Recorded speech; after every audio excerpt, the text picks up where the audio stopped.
Welcome back to the channel, everyone. This week, join me on a journey into a strange mirror universe of gaming, where players just like you and me congregate in virtual space, eyes glued to the technicolor glow of monitors, enjoying a strange hobby known as video games. I joke, of course.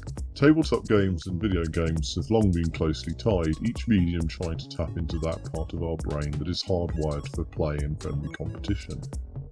This is particularly apparent with properties such as Dungeons & Dragons being adapted for a video game setting, and more recently popular board games being emulated on personal computers, while some of the most iconic video games of recent decades have found themselves being adapted for tabletop. Where this relationship becomes interesting to me, however, is those video games that have the tropes and mechanics of a board game, not only built into their code, but right there on display as part of the game's core experience. These are the games that don't exist as board games in their own right. In many cases it would be impossible or impractical for them to exist in a physical world, but the rolling of dice or the playing of cards remains a core element of the game even though these elements are digital. So let's explore three of these beautiful hybrids, these video games that are actually tabletop games in disguise, and see why this niche within our hobby exists. Before we start, let's clarify the rules here. I'm not talking, for example, about digital versions of games already available on the tabletop market, such as the digital games of Terraforming Mars or Ticket to Ride. I'm likewise not referring to blockbuster games whose IP has subsequently made the journey to tabletop games, such as Resident Evil or This War of Mine. That's not to invalidate these gaming experiences if these are your jam, but they're not what I'm talking about in this video. Additionally, let's outright ignore the RPG genre, the Mass Effects or Witchers or Fallouts of this world. This is partly because in many cases the tabletop-like mechanics are invisible, having become so integrated into the code of the game that dice rolls and stats no longer need to be on display. It's also because this genre of video games has become so well established that it would be impossible to know where to start. Instead, we're going to look at three games where the rolling of dice or the playing of cards isn't hidden from view, but a proud part of the gameplay experience, and yet the creators of these games have turned to the virtual world to realise their creative visions. Without further ado, let's welcome our first contestant. When it comes to embodying tabletop mechanics, few games wear their heart on their sleeve as obviously as Dicey Dungeons. In this roguelike dice placement game, you will fight your way through 5 floors of dungeons, levelling up your abilities, finding, buying or upgrading equipment, and generally preparing yourself to confront a final boss with the promise of obtaining your heart's desire. Make it all the way to the end of your run without dropping to 0 health, and you will get a chance at escaping this bizarre game show world, but this is no mean feat. Whilst your dice rolls are random, you can exert some control on the swing of probability by carefully selecting equipment that is not only powerful, but works in harmony. For example, if you fill your armoury with weapons that need odd numbers, you'll find yourself unable to use all your dice in a given turn. A balance of dice types and of offensive and defensive styles is more likely to achieve victory. Much of your equipment will also convey various status effects, such as setting your opponent's dice on fire so that using them causes damage, or using lightning shocks to short-circuit their weapons, requiring an extra dice to activate them. Some of your enemies will even be vulnerable against or resistant to certain types of damage, giving you the opportunity to learn and exploit your foe's weaknesses through the careful selection of weapon loadouts between fights. At the start of the game, you'll select your character class, ranging from a warrior to thief to robot, each with their own twist on the gameplay.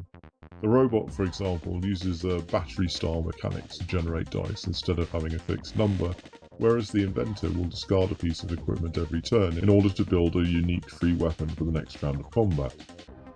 Each character also has a special power that will charge up during gameplay for an occasional advantage, such as changing the value of all dice or rolling additional dice for a single turn. I'm not sure I've completely figured out what's going on in the world of Dicey Dungeon. Your character is a dice with arms and legs, but you're also clearly rolling dice, and you seem to be on an incredibly fatal game show of some kind hosted by Lady Luck. It's a mad mix of soft comedy and inspired monster design, all overlaid across a dice mechanic that can be picked up and understood in seconds. Dicey Dungeons is addictive, almost an assault on the senses, its thumping soundtrack and cartoon casino-like colours combining to form a game that is loud in every sense of the word. A nice casual game, The mechanics remain pretty straightforward even with such diversity of character types, and you can comfortably complete a full run within 40 minutes, less if you fail of course. The game always follows the same 4-floor plus boss structure, so that runtime is also pretty predictable, making it a great lunch hour game. That's not to say it isn't difficult. I haven't unlocked even a third of the game's content yet, often falling flat on higher difficulty scenarios. Some of this is down to the difficulty of the enemies you face or the restrictions placed on you by the scenario. Sometimes it may feel like blind luck is more of a factor than it should be, even for a dice game, but your successes will undoubtedly increase as you become more familiar with the various enemy types and start to learn what equipment is most useful in a given fight. As a player, you are never left feeling lost among the variety because the game always comes back to its core premise of rolling dice and then using those dice to activate effects. Dice as a concept are easy to understand. You instinctively know the probability of a game result in a way that would not be possible if this mechanic was buried into the game's code. This makes Dicey Dungeons an easy game to pick up in short bursts if that's how you want to play, whilst the amount of characters and episodes and secrets to unlock rewards persistent play. Dicey Dungeons has long been a favourite among the NSG team, a perfect antidote to a busy working day, or for those moments when getting a big group together to play games just isn't possible.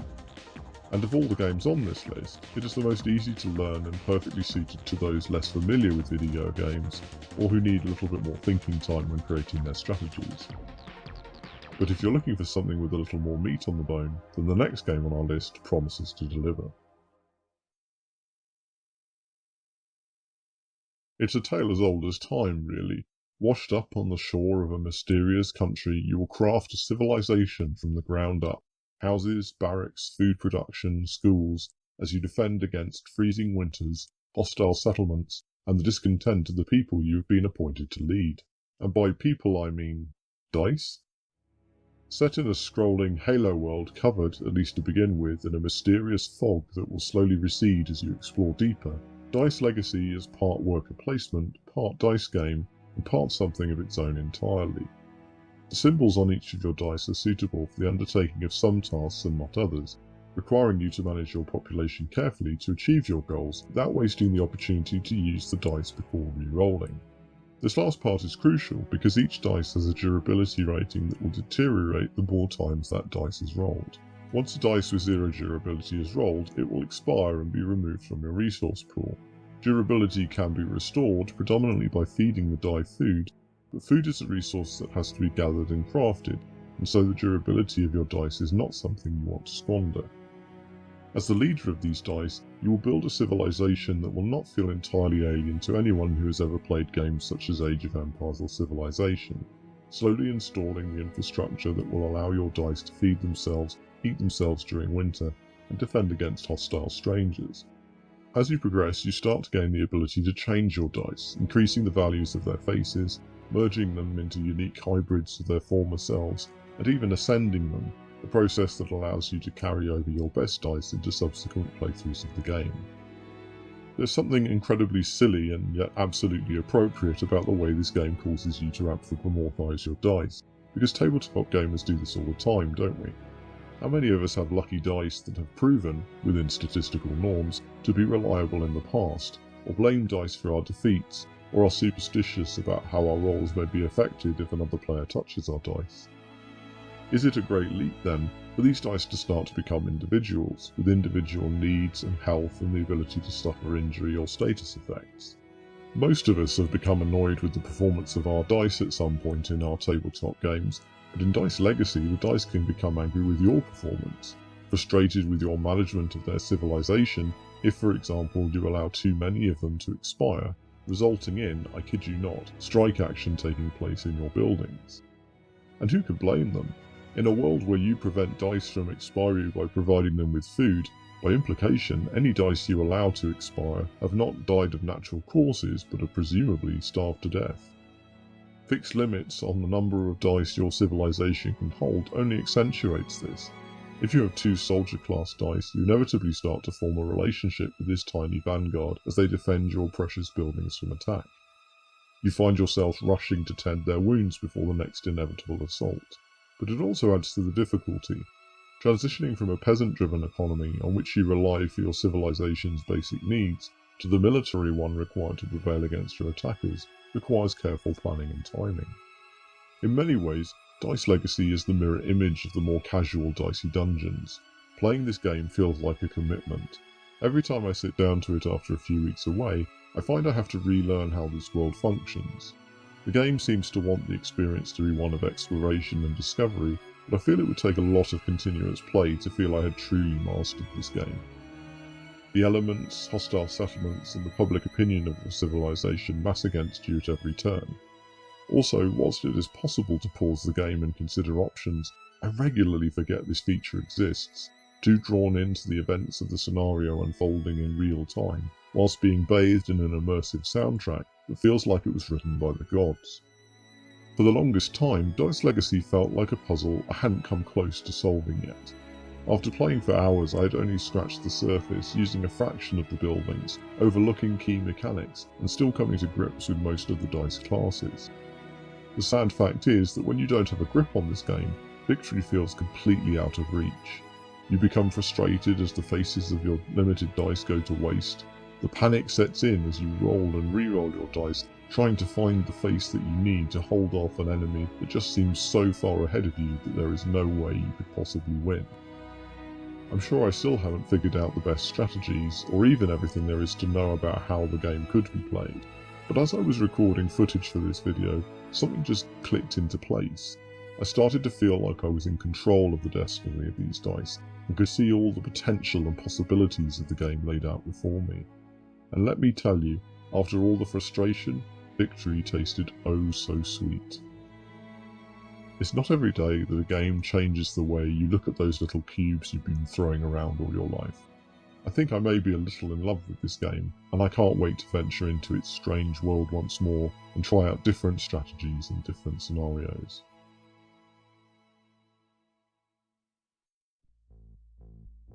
No list of board games disguised as video games could be complete without a look at Slay the Spire, a game that has been widely acclaimed for the elegance with which it achieves exactly the sort of hybridization that I've been talking about. Often described as a deck-building roguelike, Slay the Spire sees you guiding your character up the many levels of the spire, confronting a veritable rainbow of different enemies and using cards to defeat them. Like any good roguelike, the cards are further enhanced by the use of potions and relics that certain enemies will drop upon defeat, or that can be purchased from your friendly merchant assuming you encounter one. You will need to claim and combo all of these benefits to ensure that you're in the best position to defeat the boss that you will find at the end of each act, an encounter that will challenge even the most prepared of players. Slay the Spire is an information-rich game. You choose from a variety of paths during each level of the spire, which you can see in full from the first step of your journey. Enemies telegraph the damage that they will inflict at the end of your turn, allowing you the opportunity to use cards to debuff them or to shield yourself from that damage, whilst inflicting damage of your own. Slay the Spire won't defeat you because what was coming couldn't be predicted, but rather its challenge comes from the escalating power of the monsters that you face and the accretion of damage over multiple encounters that slowly drags your character closer to their fate. Opportunities to rest are sparse, and the game will not shy away from punishing your hubris. I'm usually not a big fan of games that force you to unlock core content such as characters through gameplay, but Slay the Spire knows what it's doing in this regard. Your first run will use the stalwart Ironclad, whose playstyle is no less interesting than the remaining characters, but it focuses more heavily on the mechanics of damage dealing and blocking to get players used to this core gameplay. Each subsequent character adds a new spin on the formula, making each feel new and unique. The Silent encourages gameplay focused on eroding your enemy's health with post-turn effects such as poison. The Watcher adds a stance mechanic to the game, allowing this character to benefit from effects such as additional damage in exchange for making themselves more open to damage in return. And then there's my personal favourite, the Defect, whose orb mechanic creates a completely customizable queue of secondary effects to deal additional damage, provide defense, or other benefits outside the normal card play phase. Like all deck building games, one consideration is deck size and content as you progress up the spire. The smaller your deck, the more predictably certain cards will appear, increasing your chance of being able to string together that perfect chain. However, some enemies will also implant their own negative cards into your deck during playthrough, an effect multiplied if your own cards are less numerous. More importantly, and one of the features I adore most about the game, there aren't really any bad cards. Some of the cards you start with are a little on the basic side, but immediately you're pushed to make difficult choices about how you wish to play. Are you using the defect? Okay, do you want to focus on dealing extra damage through lightning, or play more defensively by mastering frost? You can try to balance the two, but is that the most optimal route, and will it suit how you will enjoy playing the game? The ability to upgrade cards to more powerful versions of themselves is also beautifully executed, allowing you to make the cards you use most even more effective. But it never feels like it's about making bad cards playable or removing the chaff from the game. It's a game all about difficult, meaningful choices along a dangerous journey, but at the same time it never feels like you've been sold short. I've played entire runs of this game where, suboptimal or not, I couldn't bear to part with any of the cards I'd collected along my run because they were all fun to play in their own unique way. As a lover of stories, I was also immediately addicted to the unknown spaces on the map that could be any of the other types of encounter, but often are unique bite-sized story encounters that add huge flavour to the world of the Spire, whilst also confronting you with difficult and consequential choices about how you will proceed.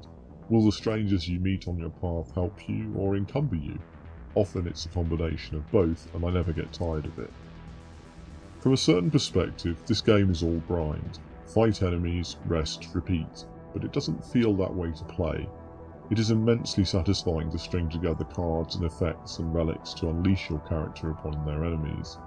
It never feels repetitive, and nothing about the design of the encounters is lazy or half-considered. Every foe is unique, flavourful and beautifully illustrated, immersing you in a diverse and exciting world that ensures everyone is different. In addition, the presence of an Ascension run where additional negative effects are added to each successive run to increase the difficulty, and a daily challenge mode that tweaks the normal mode of one character in a unique and fun way, ensures that there is always something new to try. With a Kickstarter currently live for a board game version of the video game, Slay the Spire will soon become one of few games I can put into both the board games in disguise category, as well as the video games adapted to board game category. Our channel is nowhere near large enough yet for board game developers to be sending us preview copies or sharing their design thoughts with us, although if you're watching Contention Games, we're ready when you are. But from what we've seen, this game seems to faithfully adapt much of the style and mechanics of the original. However, I'm not convinced that's a good thing. As a video game, all of the clunk associated with this sort of deck builder has been streamlined. You just click and have immediate access to a complex but always interesting world of possible card combos, relic bonuses and special abilities. You can leave most of the calculations of damage and the reconciliation of multiple effects to the computer and focus on the gameplay. One of the reasons Slay the Spire works so well is that the only admin that it leaves you with are the exquisite choices that make the game what it is. Do I add this card or that card? When do I remove cards? Which path should I take? It takes a fundamentally tabletop experience and uses the advantage of a video game to push what would otherwise be achievable. In that respect, the producers of the board game version have a real challenge on their hands if they intend the game to have the same balance of speed, excitement and depth. Don't get me wrong, I want this game, because of course I do. I mean, look at those beautiful character miniatures for a start. But I think it's important to acknowledge how special a hybrid between the elegance of a card game and the frenetic, detailed adventure of a dungeon crawler video game that Megacrit were able to achieve with their video game. I think there is something hugely special about the tabletop experience, of having physical cards laid out before you, of rolling dice with your friends, that simply isn't replicated or replaced by video game efficiency. But as with all the games in this video, retrofitting Slay the Spire back into the traditional tabletop experience may not just be difficult, it may be undesirable too. Its original creators have already used the medium most appropriate for the game they decided to produce. And boy, what a game. I think it's easy, in a world where binary points of view are ever more prominent, to view tabletop gaming and video gaming as parallel worlds with no common ground. However, I don't think that is the experience of the majority. Ultimately, the desire to play games is common to both hobbies, and to segregate them is simply to deny ourselves the pleasure of another experience. The love for both the tabletop and video game hobbies really shines through in the games we have looked at in this video. Any of the games we have seen today could have completely hidden the tabletop elements of their design, but doing so would have only diminished the final result. With augmented reality tabletop games now blurring the line between what is a board game and what is a video game, it seems certain that these two hobbies will continue to exchange ideas and IP. And don't worry subscribers, NSG is a tabletop gaming channel and so we shall remain. However, one of the core objectives of our small channel is to provide a space where new and veteran hobbyists alike can feel welcome regardless of whether the content we produce is specifically about a game you play or a part of the hobby that you are most interested in.